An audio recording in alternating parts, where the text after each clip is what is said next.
Hello, everybody, and thank you for tuning in to the Liberty Report. With us today, we have Daniel McAdams, our co-host. Daniel, good to see you. We're back to normal, I think, Dr. Paul. I hope Does that so. mean the country's back to normal? No, not yet. The economy's back to normal? We got to work on that a little bit more. Yeah, well, we're going to talk about, I couldn't find anybody in the news, but I think this guy Walz. Yeah. And I think I made a commitment when we heard who it's going to be. I said half kind words to him. I said he came across, I didn't know him. Yeah. Didn't study his voting record, didn't have a analysis of his political positions, but he seemed to be an easygoing guy and seemed to be friendly. And others have said the same thing. But right now, I think he's had a personality adjustment. Yeah. All of a sudden, I don't see him the same way as I saw him from a distance when we crossed paths in Washington. Yeah. So this is something else. I actually have to say that the first comments I had was probably wishful thinking, even though it was true. They were true statements. That's the way I felt. But right now, it's almost the opposite. Yeah. I mean, it looks like he learned his lessons very well in politics. They weren't all just in Congress. Matter of fact, they never talk about his congressional thing. I don't think. But it was one step up. He moved right along. He had the military background, and that was important. And I said, wow, he has a good resume. Yeah. That first day, I thought, Boy Scouts and teachers and coaches and military experience. And boy, I'll tell you, he's doing quite well. But on the second day, all of a sudden, truth broke out. If we learned some other things, and it's not quite the same. We find out that a lot of lies were told, a lot of exaggerations, typical political statements made to exaggerate things. And I think that the military service is one thing that will not be well received. Yes. That's sacred. And when they'd ask me about I always thought, I'm going to tell them. But I have to confess, I didn't stand up against it like some other doctors who just wouldn't go and shoot and kill people in a draft. But anyway, the military service turned out that he lied about things. Some people really were treated harshly when they lied about their military record, but nothing major seems to happen yet. And I think that issue is going to be around for a long time. And But there's a lot of other things going on too. But I thought the military thing would be the biggest political thing that people are going to, especially with conservatives and the people who see fighting senseless war is actually very important. Yeah. But it turns out he didn't even want to fight those senseless wars he endorsed. So that won't work. So I think the beginning of the end of his positive positions, that lasted for about 2 days. I think it's downhill from now. Yeah, and I mean, I think it's still, our first reaction is smart choice because, and actually this is the image that they want you to see when you think of Tim Walz. If you put up that first clip, this is from Politico. Tim Walz's camo cap is more important than you think. And it is a good point, and this is a good look for a Democrat vice presidential candidate. As you point out, rugged, military, coach, he was a teacher, but unfortunately, there are some things that are coming out. And I think he is in a little bit of trouble. As you point out, Dr. Paul, the military stuff, now, of course, a lot of it is, the right-wing attack squad, whatever, but that's the kind of stuff that you have to be careful about. You shouldn't embellish, and if it is true that he did, it could be a problem for him, and it'll dog him. Here's the article that we were both reading. If you go to the next one, National Guard disputes Walz's military bio. CNN calls out absolutely false claim over deployment. And in fact, I think the fact that CNN has mentioned it is going to be a real problem for him, and he's going to have to address it. And I have, Dr. Paul, just a short clip from CNN so people can hear for themselves, if you have your earpiece ready, what CNN actually said. It's quite a surprise to see CNN come out like this. This is that first video clip. If we can, I think we play the whole thing on this one. if we can get ready for that. There we go. Let's listen to CNN of all places. You know, they want Walz and Kamala to win. Walz did make a comment speaking to a group. He's done it a couple of times where he has used language that has suggested that he carried weapons in a fighting situation. As you know, with your contact with the military, I know from coming from a military family, there is a difference between being in a combat area, being involved at a time of war, and actually being in a position where people are shooting at you. There is no evidence that at any time Governor Walz was in a position of being shot at, and some of his language could easily be seen to suggest that he was. So that is absolutely false when he said that about gun rights out there. Walz did make a comment that's speaking to pretty, a group. pretty tough. You know, and to me, and you've already mentioned it, it's surprising that we heard that from CNN. It has to be really bad for them to come out, because as soon as you read that and go down the paragraph, there's another bit of news on CNN. It looks like they're broke and suffering from bankruptcy. And every once in a while, in the last month or two, I keep thinking there were bits and pieces where it was sort of like the old CNN, and they tried to cover a war independently. But I think it's a little bit too little, too late. But the whole thing too, that some of the information about the truth about it is coming out by the National Guard. Yeah. That doesn't spell.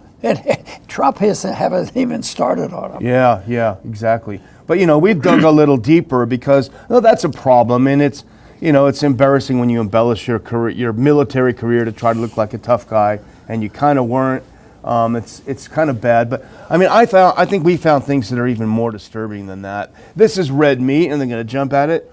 But other things are worse. Now, Just the News, it's a good news source, by the way. But go to the next clip. We read about this. This is about the stuff during COVID, and that's pretty serious.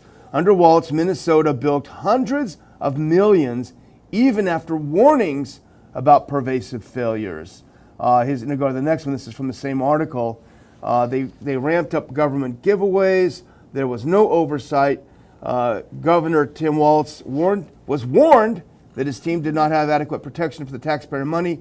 He sent it out anyway. We're talking about $500 million totally in this. $250 million from Feeding Our Future program was apparently taken by people who didn't deserve it. So there's a real problem with his management of money. Shouldn't be surprising, I should say, coming from the left. Yeah, he'll fit right in. Yeah, he'll fit in Washington. Here's another trick we learned on the way out. Yeah, exactly. Yeah. Exactly. So, and the other things on COVID, I would just point a couple out that I think are worse, and I think, but the Republicans are just as guilty in many ways. But put this next one on. Now, this is the thing that's really awful, Dr. Paul, and this is something that he did as governor during COVID.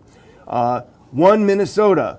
Thousands reported on neighbors using Tattletale hotline during pandemic. So he set up a East Germany Stasi-like hotline where you could call and turn in your neighbors. Put the next one. This is from that article. A hotline set up by Walz's administration to monitor compliance with his 2020 stay-at-home order generated thousands of reports from Minnesotans. There's something about this, Dr. Paul, I know you agree, that's particularly pernicious. The idea that you're reporting, I saw my neighbor go to church. He's not allowed to do that. That's sick. But when the dictatorships get really evil, they get hold of the children. And there's a trend in that direction right now. They get hold of the children, they brainwash them at a very, very young age to spy on their parents. Yeah. That's happened decades ago. The parents were under attack by their kids on environmental things, and that, of course, is coming from government schools, and that's the propaganda. So that's the whole thing that they have to do. But all these issues, whether it's a foreign, his military service, or all the corruption and the handling of money, I still think the big issue is the promotion of government plunder. Yeah. How much money have they, and the policy, the COVID policy, he has a record of being one of the worst states. One of the worst, yeah. So, and that is all a loss of civil liberties, a cost to the taxpayer, and Not only that, it's lousy medicine. Yeah, You know, yeah. so to me that is plunder, and that is taking, and then to turn around and turn it into a positive and say, we had the best run state, and they say it with you know, like they're believe it. Yeah, They probably do. proud of it, yeah. Maybe they're totally brainwashed themselves into believing that we really did a good job. But quite frankly, I think the strength of natural law is such that even these people know what they're doing, Yeah. and they just decide that in the meantime we're going to make benefit from this, and then they have to sell it by Kamala. I heard her the other day. She was talking about freedom and all this stuff. About what hypocrisy, Yeah, that's true. Freedom with a gun at somebody's head. Yeah, authoritarian tendencies for sure. Well, speaking of Walz and children, there's a couple of other pretty bad things. Go to the next one now. This is Dr. Simon Godek, who's a good follow on Twitter X if you follow him. So he did a series on the problems with Walz. On October of 2021, Walz ran a shameless campaign coercing children and teens to get the jab with the bait of a chance to win a college scholarship, all while knowing full well that this virus posed virtually no threat to young people. So he ran this ad, kids deserve a shot, to go get these kids, little kids who we know, and he knew at the time, had virtually no chance of getting it. But we do wonder how many kids now got myocarditis, pericarditis, and all of these horrible things from the shot. And those side effects can be long-lasting, come up years later. And I noticed one thing, when somebody at the age of 22 is an excellent athlete, they'll report it as a sudden death, which Yeah. it was, but they never mention whether he had inoculations, what he took, how many booster shots did he have, Yeah, and that they sort won't. of thing. But and you can be 21 and have sudden death without the inoculation. That's Yeah, have known. But the numbers have gone up. Yeah, and it's a fact. that to me suggests what more people are getting around to believing. So here's another one with Walz and children. This is even worse, in my opinion, okay? My subjective opinion. Put on the next one now, Libs of TikTok, which is a right-wing Twitter account. I'm not going to play the video, I'm just going to read it. So here's Tim Walz when he was running for governor back in 2017. Let's be honest, these were the real stars of Walz for Governor parade this Sunday. It was a pride parade celebrating LGBT lifestyle. Libs of TikTok said, very weird and creepy. Walz had children march in an LGBTQ pride parade wearing shirts spelling out his name and forming a pride rainbow. What people want to do with their private lives is their own business. I think our viewers agree. But when you put kids in that environment, there's something not right about that, The word the word that comes to my mind, that's sick. Yeah, it's sick. It's sick, and Yeah. hopefully the people wake up to it. I had one more little audio clip, though. I hate to, we're kind of trashing him, but it should come out, I think. If we want to listen to this. Now, this is a very quick, I think, a 7-second comment, but it also shows his view on the fundamental freedom that we have, which is free speech. Now, listen to what Walz said about free speech. If you cue up that middle, here we go. Let's listen. It's a real quick clip, so put it in. I think we need to push back on this. There's no guarantee to free speech on misinformation or hate speech, and especially around our democracy. I think we need to There's no guarantee of free speech when it comes to misinformation. Well, even the First Amendment doesn't say anything about if we can find out that you hate somebody and you said something negative, we'll put you in jail. Yeah, that's what he's saying. You Yeah. don't have free speech. What's wrong with you? And well, speaking about, we'll keep an eye on it, what's happening. But I guess we'll move on. Speaking of speech, and we do this, I think our next story, we probably agree that the reason we're talking about it is not to trash the UK. They deserve to be trashed. The government does at least. But we want to probably look at it as a warning because that stuff's going to come over here. Now put the next, there's been a lot of riots over there in the UK. We don't want to go into that. It's not our business. They got some problems over there. But the reaction of the government is telling. Brits are warned that merely retweeting information about the riots could be a criminal offense. And go to the next one really quick. Similar topic. UK's Metropolitan Police Chief threatens keyboard warriors with terrorism charges. Being charged with terrorism for retweeting something. And once again, it's hatred. They say that if you allow these people to say what they want, they're going to incite hatred. And that's not nice. Yeah. So, no, what's not nice is the people who are the official protectors of liberty, theoretically, are the ones who are storing up the most of the hatred and violating our liberties. But it's always to qualify and say, we're for good language, not the bad language. When they start telling, what they're really attacking, which they can't stand, is they can't stand, the truth. They're attacking truth. They can't. Yeah. This is the whole issue, because the politician and the empires all depend on lying to the people, and it's easy to be done, especially if the nation is wealthy and they have a lot of largesse and they have a lot of time to run up debts and all, and they're the liars, but eventually it's caught up. It doesn't last forever. But just think of many people. It's just like the wars. Wars end because they get exhausted. Well, the wars against the people at home end too when the bankruptcy becomes so evident. But just because we know it's going to end is not much of a reassurance. So with a war overseas or war against the American people, the best thing is to stop it before it starts, and that's what the founders hoped for. Except for Jefferson. Jefferson wasn't all that optimistic. He says you better be ready every 20 years. He's right. Well, we can laugh and say, this is the UK, it'll never happen here, but this is what's coming. And I want to this is the last audio clip, Dr. Paul, if you'll indulge me. This is their head of their police saying this. I mean, if you listen to what he says, tell me this isn't chilling. I can imagine it happening here. Put that last one. Let's listen to this guy. What a creep. Play that whole clip if you can. The offence of incitement to racial hatred involves publishing or distributing material which is insulting or abusive, which is intended to or likely to start racial hatred. So if you retweet that, then you're republishing that, and then potentially you're committing that offence.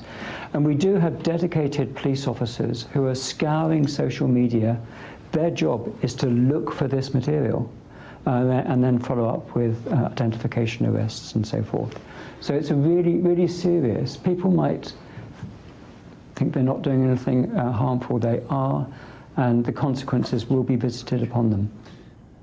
So they have dedicated police officers scouring the media, seeing if anyone retweets something that is insulting to other people.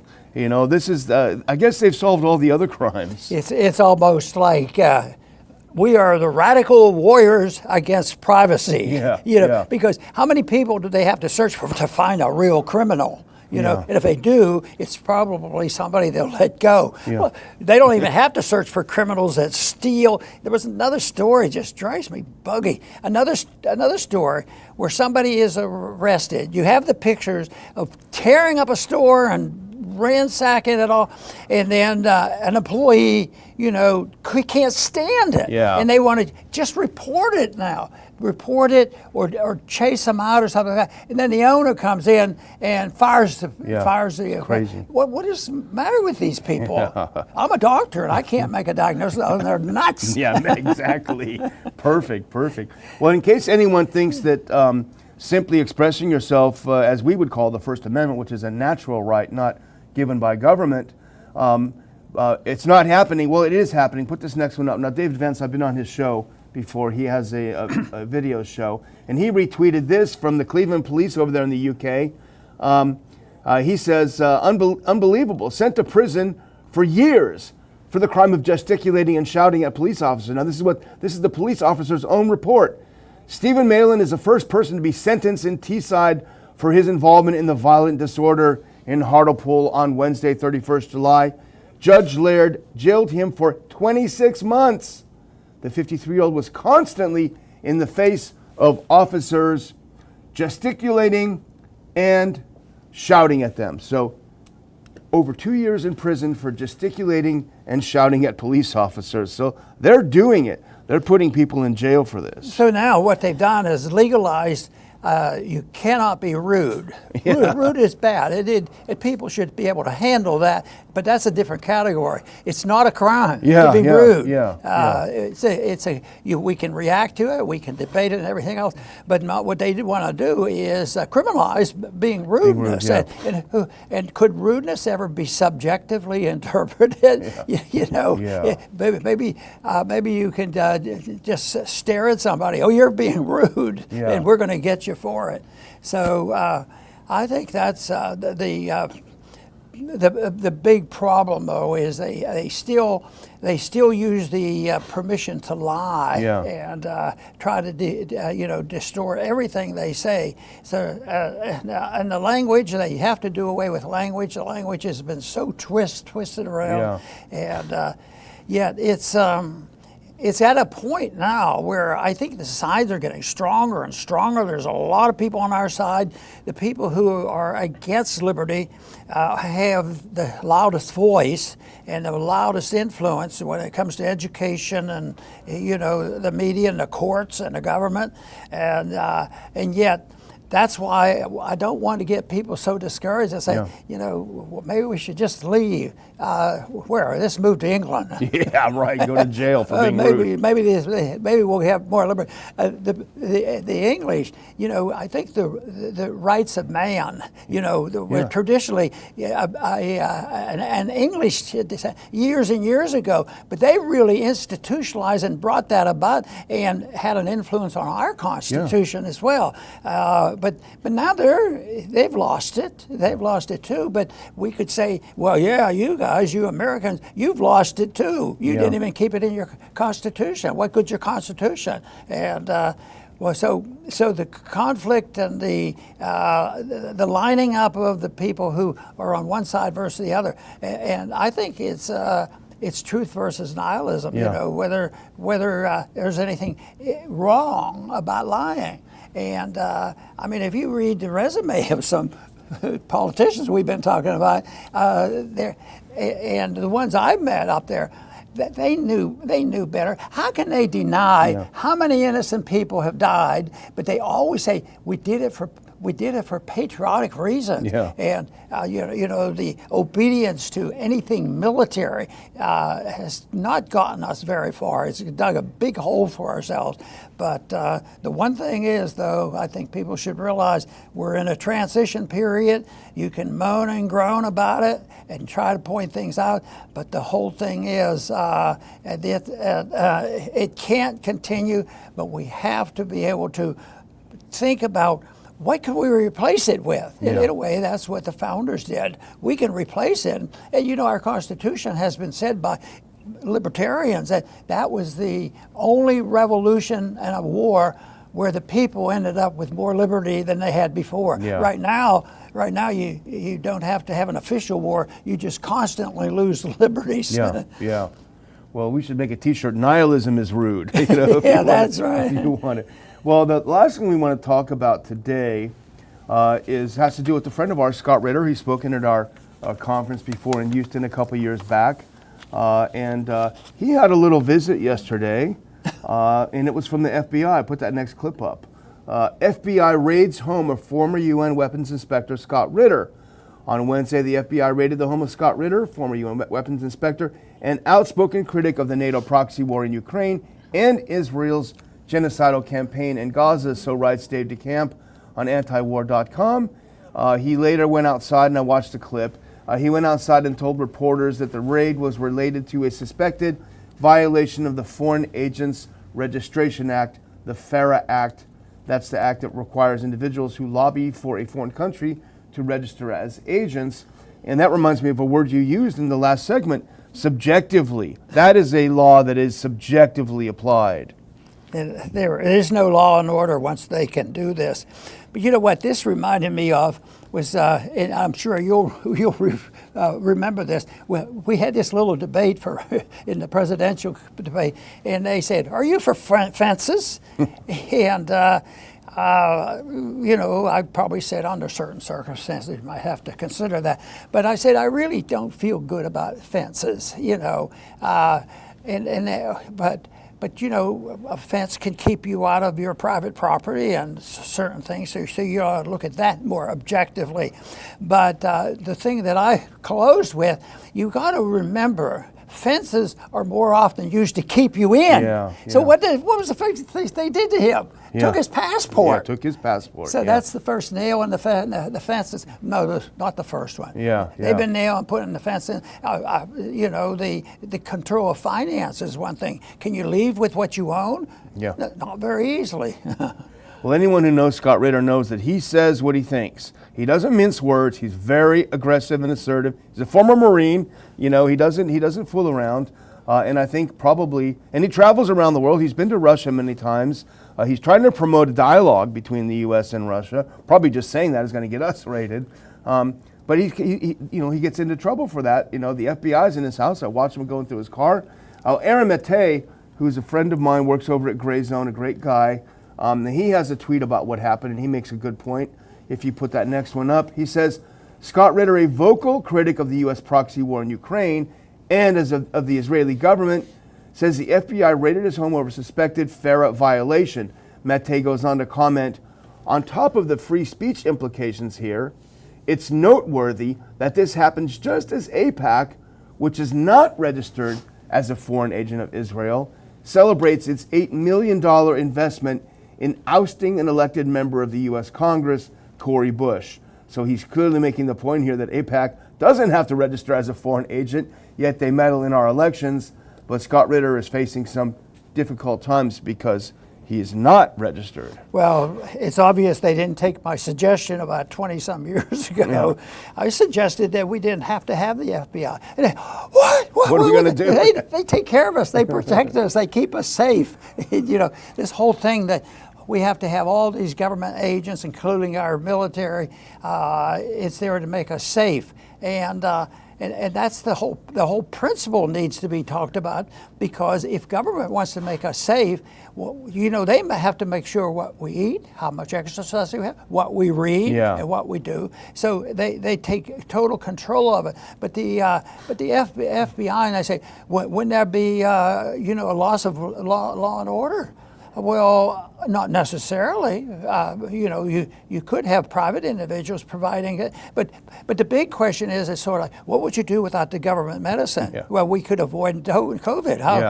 How great is the government delivering medicine? That sort of thing. Yeah. So that's I think this idea that only chaos would come if you have less government is wrong, because and it used to be more difficult for me to answer that, but right now I just say, well, okay, we don't have government. We have the government doing this. Schools, for instance, schools. They do the schools now. Is that been a great thing? You pointed out what they're doing with the kids, at parades and things. It is a propaganda tool, for the worst type of government ever. Yeah. So this is the reason people should have more confidence and not buy into this desire. Yes, I want to be safe, but we have to emphasize the fact that you can be safer. Yeah. It's the government that's going after Scott Ritter. Yeah. He's not safe. That doesn't mean that we need a much tougher FBI, because maybe they should have arrested him immediately. Kind of exactly. Exactly. Well, I think if we're exhausted here on this topic, I'm going to close out, and I'm going to close out by saying, if you watch the Ron Paul Libby Report at all, you'll know that we talk about Jonathan Turley a lot. He's a good friend of ours personally. He's someone I know Dr. Paul admires a lot. He is an outspoken proponent of free speech, and I'm very pleased to announce, this is a late announcement of speakers for our conference, and I've been thinking about this for a long time because he has a new book out. If you put up that last clip, we'll skip that one. This is his new book, The Indispensable Right, Free Speech in an Age of Rage. Now, I wrote to Professor Turley last night because I couldn't get this book out of my mind. And I said, Professor, would you come and visit with us on the day of our conference and talk about your book a little bit? And he said, I'd be delighted to do so. Please give my best to Ron Paul. So, announcement, Jonathan Turley is going to come and talk about this book. It's perfect for the Liberty platform, free speech in the age of rage. I'll put the link in the description. Get your tickets. Come see Professor Jonathan Turley, Ron Paul. All of our friends are going to be there speaking and attending, and we want you to be there too. So we'll see you on August 31st. Over to you, Dr. Paul. Wonderful. Yeah, isn't that great news? You kept that a secret from me. I did. Well, it just hit me last night. I've been just bothering me. I gotta, because we've asked him to be at our conferences before, and he's very generous with his time. But I just couldn't get this book out of my mind. So. Well, wonderful. I'm happy about it. Good to see it. And I've known him for a long time, and he's a person that is level-headed, and he's not afraid. Most people would say, "Well, he's a conservative Republican." You can't write him off as just being an old conservative Republican. He's somebody that's very thoughtful, and he defends the principles. And I have no idea how he votes, but I'm sure, and I've heard him say things that doesn't make him a champion of Biden, that kind of stuff. But anyway, I'm glad that he'll be coming there, and I'm also glad that we can continue with these programs because they're so valuable to me because I get to meet a lot of people we talk to in different methods, and I think this is a chance. People thank me, and I'm glad they appreciate me coming and spending time. But the truth is it's sort of selfish in a way because I get a lot of benefit from it. Because if I want to continue thinking about these issues, I want people to give me ideas and think about it. What are your concerns? And I'm anxious also to expand the horizons and get more people, and that really is up to the people who finally decide, you've won me over. I really believe in the principles of liberty and limited government. Well, then they say, when they ask me what I do, what I say is just do whatever you're capable of doing because everybody has capability. But the first and most important thing is to know what you believe in and put it all together and realize that the principles of liberty are very valuable. And the one thing is, if we had more people, and if that's the kind of government we had, we would have a lot more peace and prosperity. I want to thank everybody for tuning in today to the Liberty Report. Please come back soon.